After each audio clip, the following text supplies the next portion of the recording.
I'm Heidi Hewitt here with Karen Mason talking about transparency.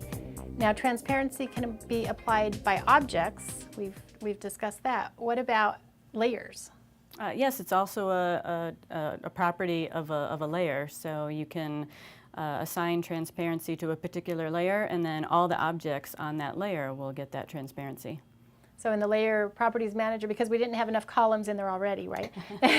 Got another column, and an example that I've been using is like with the floor plan. I have a lighting plan, so I want the lighting information to really stand out, but I've got the architectural information and some of the HVAC information. So I've been using transparency to kind of fade that in the background, and it's very easy to do. Yeah, that's a great use case. You just select all the other layers, give them some transparency, and then your lighting layer stands out. Great. Now what about by viewport? It's also available there too. So there's a VP transparency column. It's basically just another layer property. So you can also assign it in a layer state. And to answer that comment about too many layers, too many columns in the layer dialog, there is the ability to turn off some columns that you don't particularly need. Oh, no.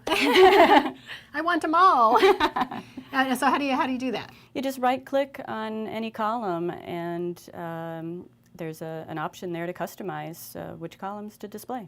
That's a good reminder. I'm sure I knew that at one point, but I always like all my information there. So, and back to the viewport property. So what was it, two or three releases ago where we introduced the viewport overrides, right, with the color, layer, or color line type and plot style. I think those are the right ones. And so now just along in those columns in the layer dialog box, now we've got another column there for layer transparency. That's right. Where it's an override. That's right. So perhaps you've got a few different viewports. Only one you want to have the ceiling plan, and the other one is a different viewport, so you don't have to have all the other layers transparent in that other viewport. Perfect. Great. Thanks, Karen.